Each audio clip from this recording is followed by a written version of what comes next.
Hey guys, I'm Lalo. Let me give you a tour of my garden that I mostly collected my plants all from Rogers Gardens.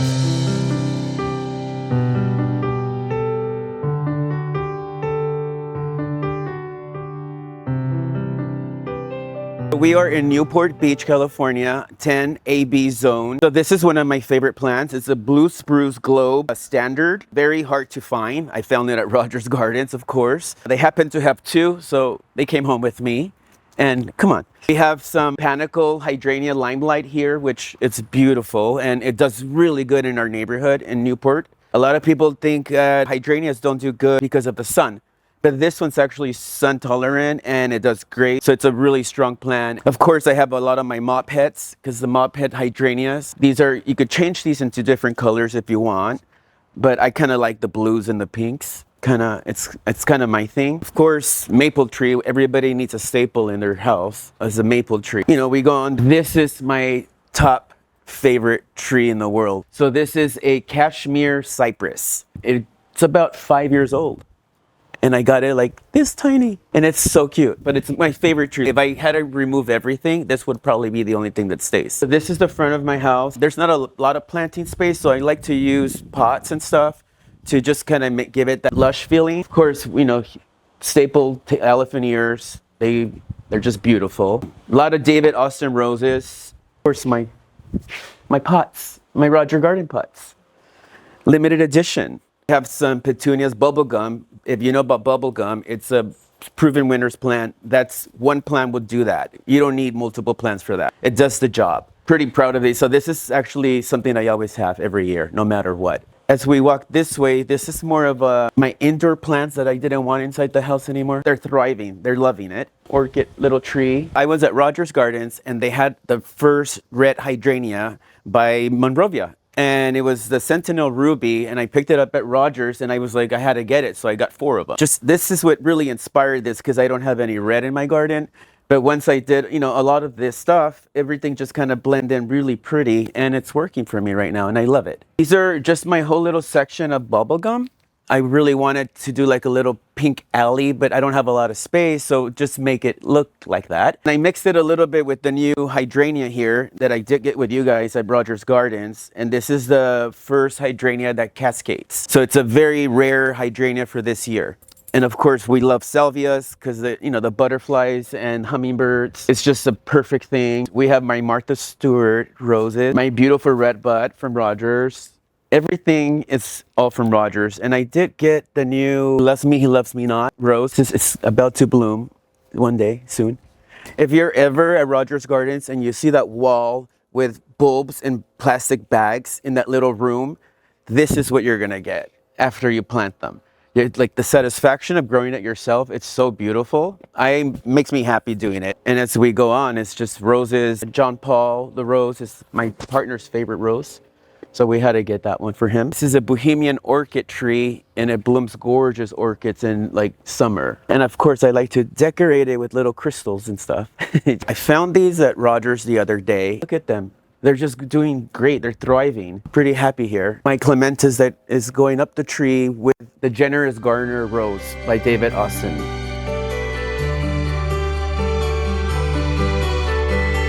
How I started gardening was when I was a kid, my grandma. Of course, we all start with the grandma sometimes. So she used to just cut things and put them in the soil and they would just sprout like really quick. So I learned that, but really when I learned how to do gardening was when I first got my first house when I was 19 and I had no choice. So I had to I didn't want an ugly yard, you know, so I just started working in it and started going to nurseries and just started learning about plants and started to learn about scientific names of plants because I wanted to know what are the breed, anyways, what works for me. So that's basically how it started when I just started gardening for myself. But what inspires me about gardening is actually planting it and watching it grow. And it's like a baby, you're starting it from the beginning. And it's beautiful just to see that. And then when you see the big plants, you're like, wow, I did that myself. So it's very inspiring. And I get inspired by traveling. I travel to Mackinac Island a lot. I travel to Michigan and Boston. I go to the hydrangea festivals. I do a lot of things. Like my vacations, it's mostly around plants.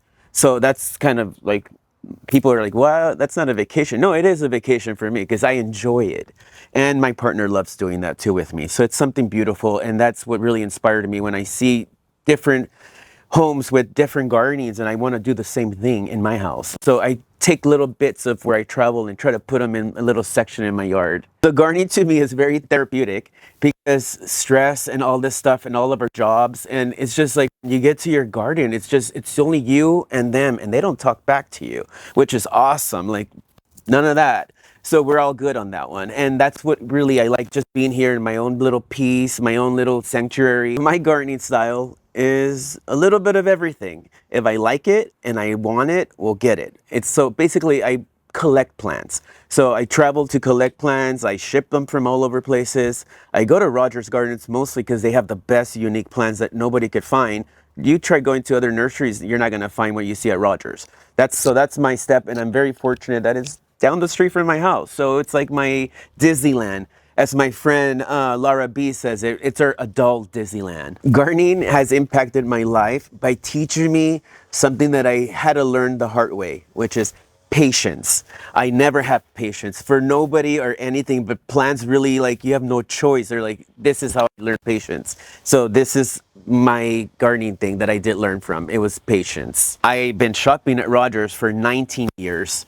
19 years of those beautiful years, I've learned so much by going there and just enjoying everything. Their Christmas, their Halloween, their Easter, everything is just beautiful. If you are a new gardener, the thing you have to learn is that you are going to kill some plants. That's normal, that's natural. We all do that. And that's how we learn the process of gardening. So it's miss and trial. So it's just all of that, but you would have to kill some plants to really learn. And everybody doesn't have a green thumb, but you could have one. Just learning the way how to control the soil and the fertilizers and all that stuff. Once you get that all done, you have the best green thumb in the world. One of the best things about Rogers Gardens is that if you have any problem or need advice, you could go reach anybody there, like David Riso. He'll tuck your ear off, but he's going to teach you what you need to do in your garden. And he is the best guy to go to if you're there looking for advice. And you must watch his videos on YouTube because you'll learn a lot about what's in season. Every month he comes out with a video and it lets you know like what is around. And that's when I start turning the car on, drive to Rogers Gardens to go pick it up, but he just posted. But anyways, that's me, and I'm sure it's going to happen to you too. So if I could keep 3 plants and they had to torture all my other plants and they had to get removed, I would keep the Kashmir cypress. That's my favorite tree in the whole world.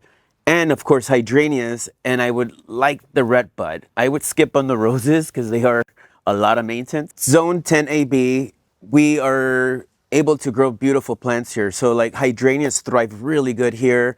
Dahlias love it here. Salvias, roses, but roses could be a little difficult, but that's normal. Petunias, bubblegums, blueberries, blackberries. We could grow a lot of stuff here. You just got to be patient and have the right soil, and the right fertilizer is what changes your whole game. If you're looking for the best fertilizers, Rogers Gardens has all your organic ones, which they're safe. None of that. It has no toxics in it. So it's perfect for your yard. Rogers has done an impact in my life because it's so easy to just go there and learn and get knowledge from all these educated people. They're all horticulturists. And so it's amazing. Like, it's actually better than going to Google. Just ask these guys. They have experience and they've done it. And so that's where I would go for all that stuff. For fertilizers, for anything that you need, I would just go to Rogers, ask them. They'll guide you to the right spot, and easy job. Thank you guys for coming and visiting my garden. So glad you guys could take a little tour. This is the first tour I've ever done, so you guys are the first ones to ever see this. Hope this inspires you to your next projects in your house, and hopefully you pick up something. And if you do, send us a little picture of what you did.